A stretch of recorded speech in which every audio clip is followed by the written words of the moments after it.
Love lives here. So welcome to the morning table. Once again, I am Jeff Ryan. I am the senior minister here at Riverside Center for Spiritual Living. Eddie and I are back from our vacation. It was wonderful, it was beautiful, it was amazing, except for the sea kayaking, but that's a story for another day. So, we're not talking about sea kayaking today, we're talking about harmony today. Sound like a plan? All right, so when I was in third grade, our class went on a field trip. We went on a field trip to hear the National Symphony at the Kennedy Center.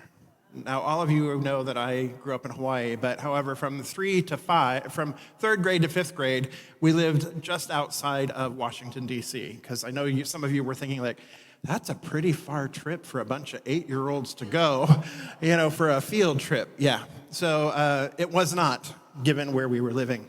So anyway, our class went, and I remember walking down the aisles with the red carpets in the aisles, and the red kind of that funny velvety, not velvet seat, theater seat, and sitting there, and then listening to the orchestra came out, and then they started tuning, right?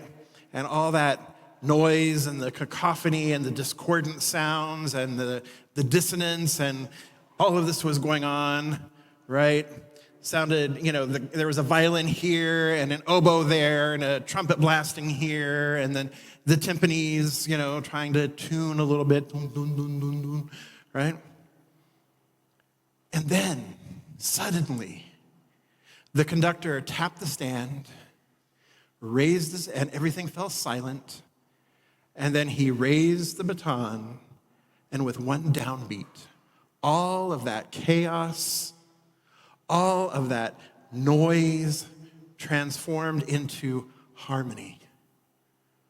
The noise became music. Each instrument found its part, and together they created something so beautiful, so alive, as something so much more than they could have with each one on its own.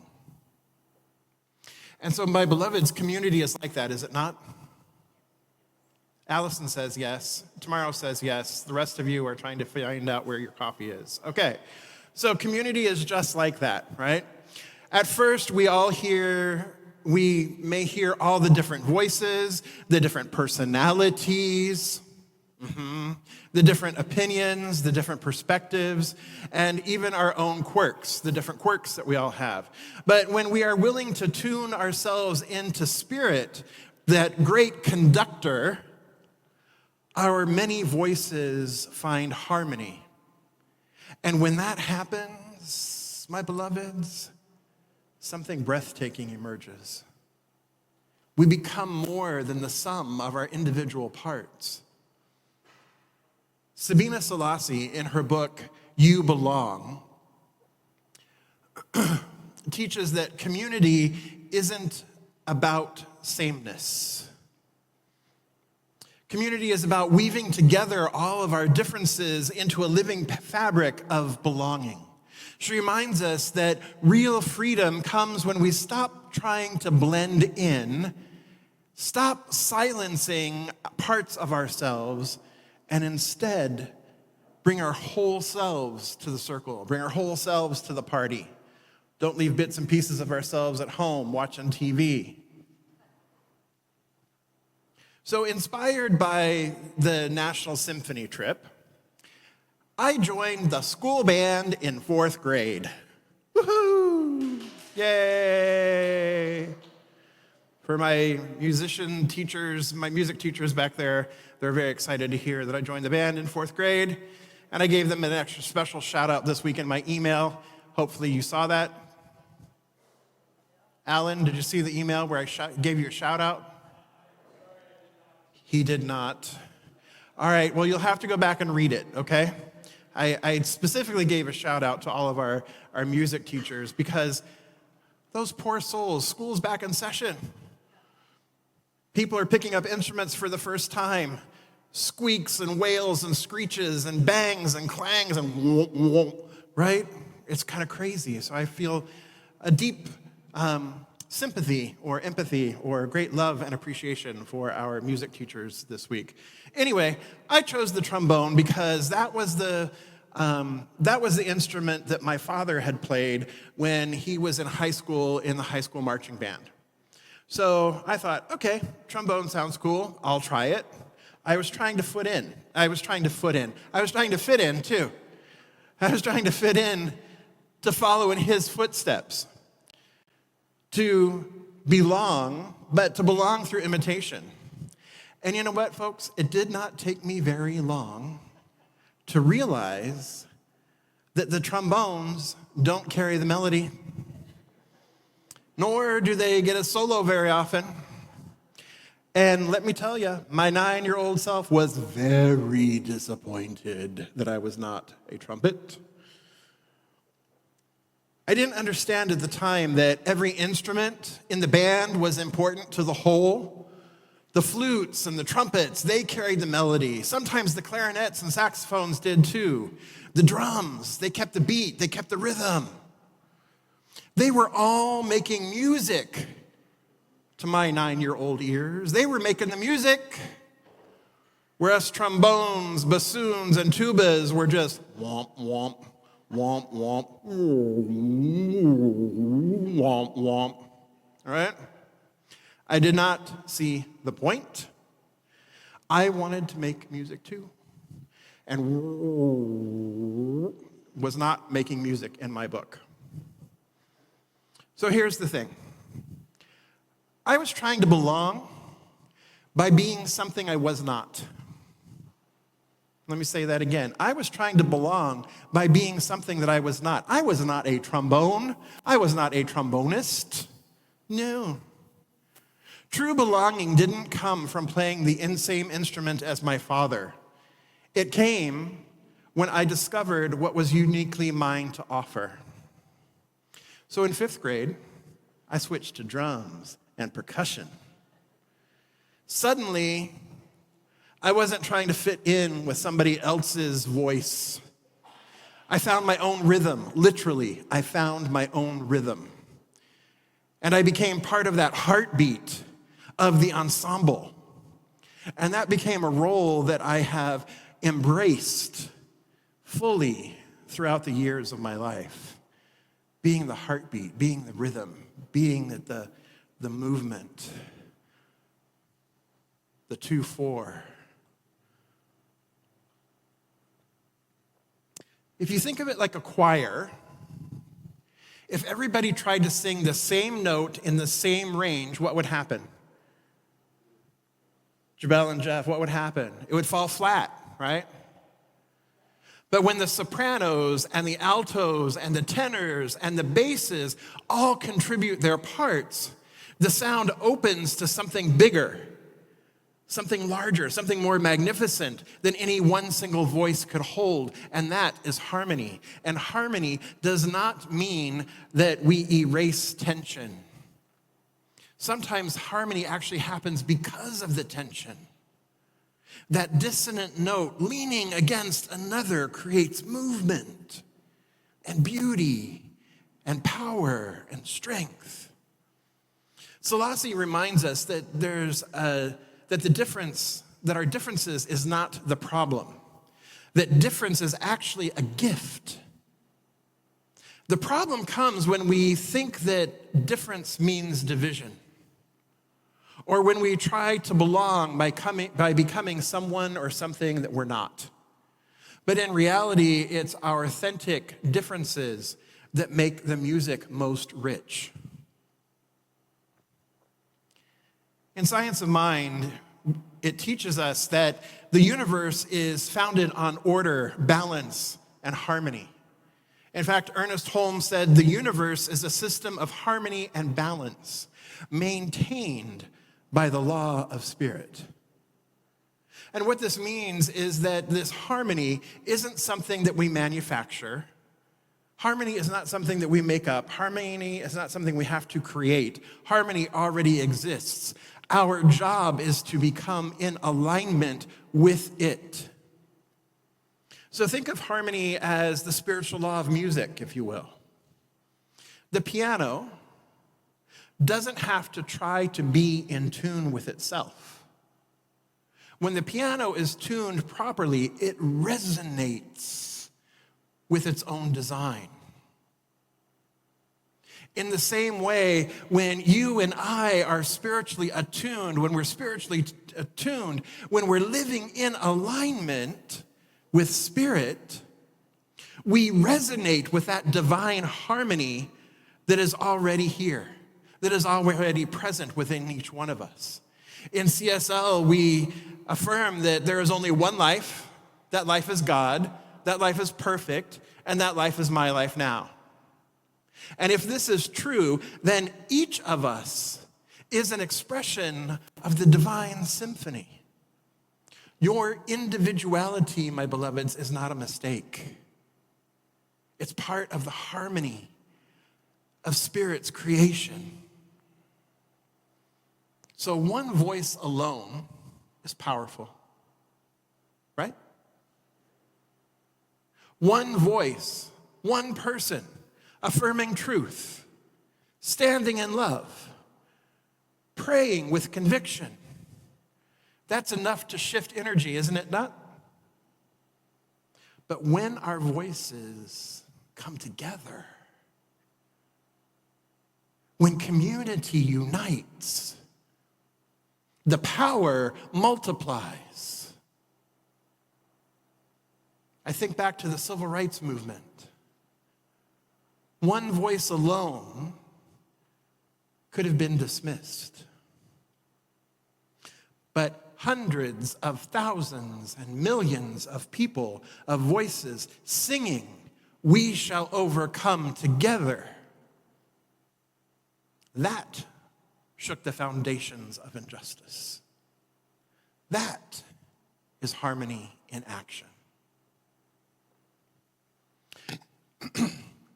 In our own spiritual practice, when one person affirms abundance or love or joy or peace, it becomes an open channel. But when a community affirms together, when we all claim prosperity, joy, love, peace for one another, the vibration begins to amplify, and doors begin to open that we never could have imagined opening on our own. You see, my beloveds, we are never just praying for ourselves alone.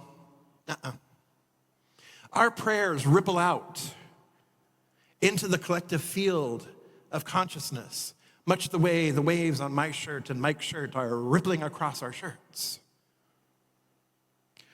When many voices rise together, Spirit moves through us in these waves, and we have a greater impact. We have a greater influence. We collectively make a change. So, my beloveds, the symphony, this divine symphony, not sympathy, this divine symphony is incomplete without each and every one of you.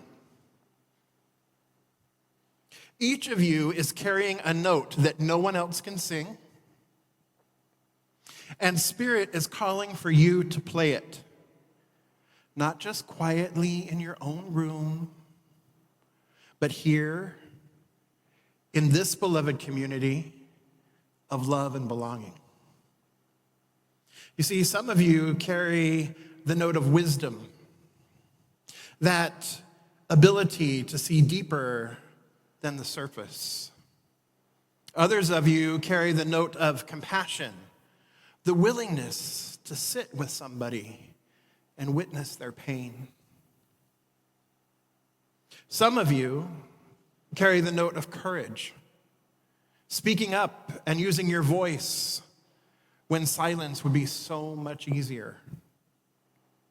Some of you carry the note of joy, lightening the atmosphere when things get heavy.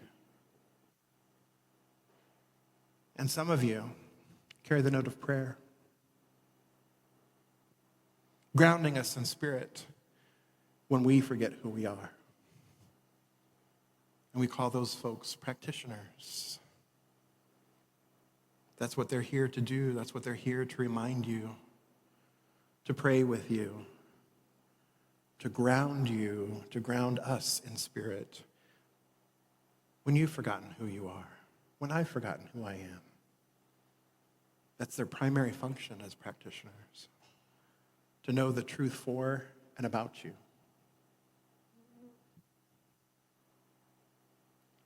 And maybe you're like I was in the 4th grade, trying to play somebody else's instrument, right? Thinking that is what belonging looks like. But I want you to know that true belonging doesn't come from imitation. It comes from discovering your authentic voice and bringing your wholeness to the symphony itself. You see, without your voice, without your unique contribution, the music of our community is missing something. And here's the beauty. You don't have to be anyone else's note. In fact, you can't be. You can't be anybody else other than who you are because somebody else is already taken. And that's the beauty. You don't have to try to sound like the trumpet when you're really an oboe. Just be yourself, faithfully and fully, and that's what creates harmony. So don't forget, this is not just about us. As you know from just watching TV or scrolling social, the world is aching under the noise of division and fear and competition. Everywhere you look, people are talking over each other, shouting past each other. It can often feel like that orchestra, like I described at the beginning, before the conductor steps up. Chaotic, dissonant, painful. But what if spiritual communities like ours rose up as a living symphony? What if we became the example of what's possible when people of different ages, races, genders, ethnicities, sexualities, ideas came together, all tuning ourselves in to the spirit of love and creating harmony together? Do you realize how radical that is? Do you really realize how radical that idea is? Eddie, do you? Eddie's barely shaking his head. Yeah, change the world, exactly. To live in harmony in a divided world is to be a prophetic witness. It's to say to the world, another way is possible. A way of balance, of belonging, of beauty. You see, we are not here just to feel good on Sundays. We're here to demonstrate that harmony is what's possible. Harmony is what's real. We're here to demonstrate that to the world. To be a field of music that heals, that unites, that transforms. That's who we're called to be. So what I invite you now to do is I invite you to move to tables, and let's move into this period of discussion. And your 3 discussion questions for today are: what unique note or gift do you bring to this community, and how are you fully offering it? When have you experienced the power of many voices coming together in harmony, and what did that stir in you? And third, where in your life are you being invited to listen more deeply so that you can better contribute to the collective symphony? So I invite you to go ahead and move to tables now. And as you do, I invite you to light the candle in the center of your table. As we come in together in conversation this morning, this candle is a reminder that when 2 or more are gathered, a greater wisdom is available to us. We experience a deeper love, and our own light shines brighter. All right, so tomorrow, are you ready for your homework? All right. So, my beloveds, this week, when you enter a space, whether at work or at home or while you're out running errands, anytime you enter a space, pause and silently ask yourself, what is the note that I can bring right now? What harmony am I being asked to contribute? Let me say that again. What note can I bring right now? What harmony am I being asked to contribute? So maybe it's a word of encouragement, or maybe it's listening instead of speaking. Maybe it's sharing an idea or offering a prayer or even bringing a little humor. And maybe it's that steady rhythm that keeps everyone else on beat. But whatever it is, don't hold it back. Offer your note boldly and trust that Spirit is weaving it into something greater than you can possibly see. So, my beloveds, what part are you playing in this divine symphony of life? Not the part that you think you should play, but the part that flows from your authentic self. And the answer to that question is exactly the part that the symphony needs. So you are a note in Spirit's great symphony. Each of you, whether you're the soaring melody, the steady rhythm, or the rich foundational harmony, you're essential to the whole. And when we come together, different as we are, we become the very music of Spirit made manifest. The universe, one song. So let us not silence our voices. Let us raise them. And let us remember, harmony is not uniformity. Harmony is the dance of uniqueness within unity. Together, we are the sound of love. Together, we are the sound of belonging. Together, we are the harmony of many voices. And my beloveds, the world is waiting to hear our song. And so it is. And let's come together in consciousness here.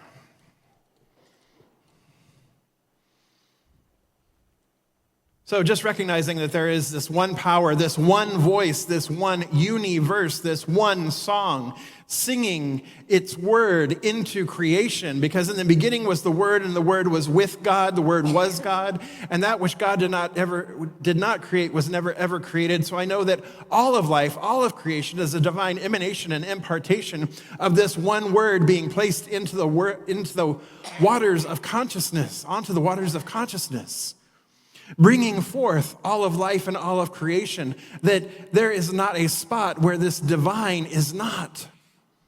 There is not a spot that God itself is not. The God lives, moves, breathes, and has its being in, through, and as all of creation and all of life. Everything in the known universe and the unknown universe, and perhaps multiverses beyond this one, is all God. It's all Spirit. It's all love, it's all joy, it's all harmony, it's all abundance, it's all peace, and it's all harmony. Because it was brought together in divine order. And divine order is only harmonious. And so I know that right where I am, this presence is, that I too am a divine emanation and manifestation of this one life. That I too am a unique note in the symphony of life itself. That my unique note is in perfect divine alignment with Spirit. Because there could be nothing discordant. And so as I know that this is true of me, I know that this is true of each one gathered here this day. I know that this is true of everyone within the sound of my voice, or whoever hears this, or even who doesn't. It is true because it is divine truth. That we are inseparable from one another, that we are one within the one. And so I speak my word here and now for this divine community, recognizing that our individual uniquenesses in that unity of life is what creates the harmony of life itself. That we gather here as individualized expressions of the one, and we do so harmoniously, in order, in love, in peace, in joy. That we are forever being guided by the infinite wisdom that dwells within. We're being forever pulled by the vision of a world that works for everyone in all of creation. Bringing ourselves into alignment with this idea, with this knowingness, with this truth. And so we cannot help but magnify it. We cannot help but create ripples and waves upon waves upon waves of love, of light, of joy, of peace, of harmony, flowing from within each one, flowing from within this building out into the larger community and into the world as a whole. And I know that each one of us has said a divine yes to being this power and this presence, to living our wholeness so that we may each live freedom, so that collectively we may know and experience freedom itself. And in this freedom is bliss, in this freedom is joy, and in this freedom, love is the only power. And so I simply give thanks for this now. Thanks for knowing that this is true. And I release this word into the law. I surrender it into that divine knowing, the divine way that makes all things possible. I simply let it be. And together we affirm, and so it is. So I invite everybody to stand and let us say this affirmation together. Excuse me. I'll say it, you can repeat it after me, and then we can say it together. So, I am a vital note in the divine symphony. I am a vital note in the divine symphony. And my voice matters. My voice matters. All right, let's put it all together. I am a vital note in the divine symphony, and my voice matters. Something wonderful is happening through me right now. It is this thing called love. Love is in my mind. Love is in my body. Love is in everything I do. I am it. I share it. I receive it. And I move love forward because love lives here. Let's sing.